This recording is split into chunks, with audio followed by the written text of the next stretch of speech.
Welcome to the కస్పా report. Attention everyone. మరీ ముఖ్యంగా విశాఖ వాసులకి ఒక పెద్ద గుడ్ న్యూస్. ఆ మధ్య మోడీ గారు వచ్చినప్పుడు చాలా పెద్ద పెద్ద ప్రామిస్లే చేశారు. మరీ ముఖ్యంగా మన సీఎం గారు అయితే ఏకంగా భారతదేశానికి గ్రీన్ హైడ్రోజన్ హబ్గా విశాఖను మారుస్తానని చాలా పెద్ద హామీ ఇచ్చారు. అప్పుడు జనాలు అందరూ ఏమనుకున్నారంటే ఏం అయ్యేలాగా అనిపించలేదు, పైగా ఫిజికల్ కానీ మెంటల్ కానీ స్ట్రెయిన్ అని అనుకున్నారు. ఎందుకంటే అదేమి అంత ఆసామాషి చిన్న పనేం కాదు. గ్రీన్ హైడ్రోజన్ అంటే ఏంటో ముందు తెలుసుకోవాలి. ఏమైనా గ్రీన్ కలర్లో ఉండే హైడ్రోజనా అనే డౌట్ మీకు రావచ్చు. కానీ ఇక్కడ అది కాదు విషయం. అసలు ఈ హైడ్రోజన్ని ఒక ప్రత్యామ్నాయ ఇంధనంగా వాడదామని భారతదేశం ఎప్పటి నుంచో పుష్ చేస్తోంది. వాయు కాలుష్యాన్ని కలగజేస్తున్న కోల్ అంటే బొగ్గు, పెట్రోలియం తదితర ఫాజిల్ ఫ్యూయల్స్కి ప్రత్యామ్నాయంగా ఈ హైడ్రోజన్ ఇంధనాన్ని వాడుకుని కాలుష్య భారాన్ని కాస్త తగ్గించుకుందామనే ఉద్దేశం భారతదేశానికి ఎప్పటి నుంచో ఉంది. మరి గ్రీన్ హైడ్రోజన్ అంటే ఏంటి? అసలు ఈ హైడ్రోజన్ ఇంధనాన్ని ఎక్కడి నుంచి ప్రొడ్యూస్ చేస్తారో తెలుసా? మంచినీటి నుంచి. నీటిని ఎలక్ట్రాలిసిస్ అనే కెమికల్ చర్య ద్వారా హైడ్రోజన్ని ఉత్పత్తి చేస్తారు. ఇప్పుడు ఈ హైడ్రోజన్ ఈ మంచినీటిని ఎలక్ట్రాలిసిస్ చేయడానికి ఎలక్ట్రిసిటీ అవసరం. ఈ ఎలక్ట్రిసిటీని రెన్యూబుల్ ఎనర్జీ సోర్సెస్ అంటే సోలార్ మరియు విండ్ ఎనర్జీ వంటి రెన్యూబుల్ ఎనర్జీ సోర్సెస్ని వాడి తయారు చేసే హైడ్రోజన్ని గ్రీన్ హైడ్రోజన్ అంటారనమాట. సో ఇక్కడ మీకు అర్థం అవ్వాల్సిన పాయింట్ ఒకటి ఉంది. ఈ గ్రీన్ హైడ్రోజన్ని తయారు చేయడానికి చాలా భారీ స్థాయిలో ఎలక్ట్రిసిటీ అవసరం. అది కూడా సోలార్ ద్వారా ప్రొడ్యూస్ చేయబడిన ఎలక్ట్రిసిటీ. ఎక్కడుంది మనకి? వైజాగ్లో సోలార్ ఎలక్ట్రిసిటీ ఎక్కడ దొరుకుతుంది? అంత పెద్ద సోలార్ పార్కుల్ని వైజాగ్లో ఇప్పటికిప్పుడు నెలకొల్పగలరా? అంత స్థలం ఉందా? నిజంగా వాతావరణం అనుకూలంగా ఉంటుందా సోలార్ పార్క్ ఏర్పాటు చేయడానికి? ఇది చాలా పెద్ద ప్రశ్న.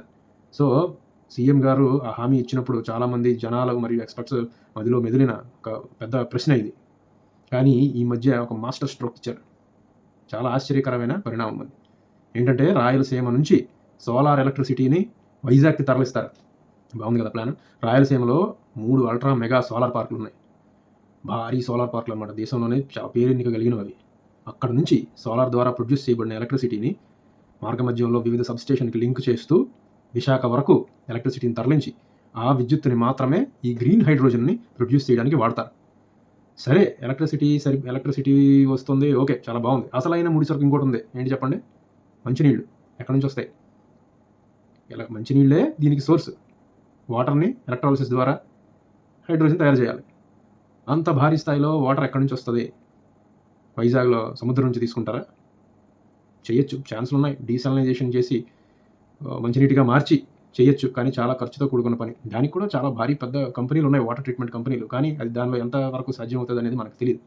లేదా పోలవరాన్ని చాలా ఫాస్ట్గా కంప్లీట్ చేసి ఎక్కడి నుంచి తరలిస్తారా? ఇది ఒక ప్రశ్నే. లేదా వేరే ఏమైనా ప్రత్యామ్నాయాలు ఆలోచిస్తారా?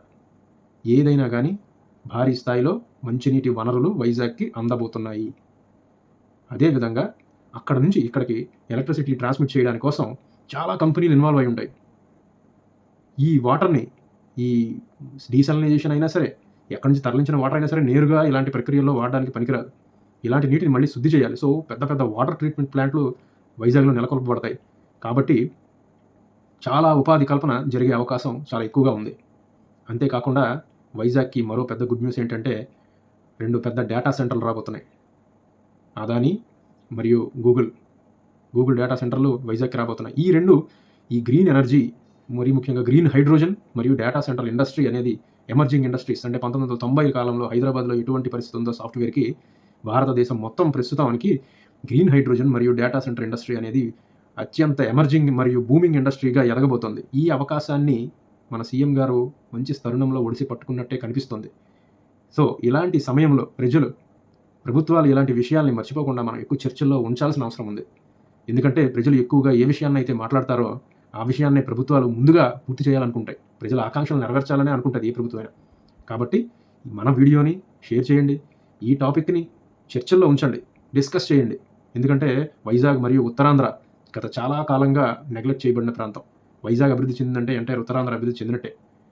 కనుక మరీ ముఖ్యంగా ఉత్తరాంధ్రులు ఈ వీడియోని షేర్ చేసి మన ఛానల్ సబ్స్క్రైబ్ చేసి ఇటువంటి మంచి కంటెంట్ని ఆదరిస్తారని ఆశిస్తున్నాను. Thank you.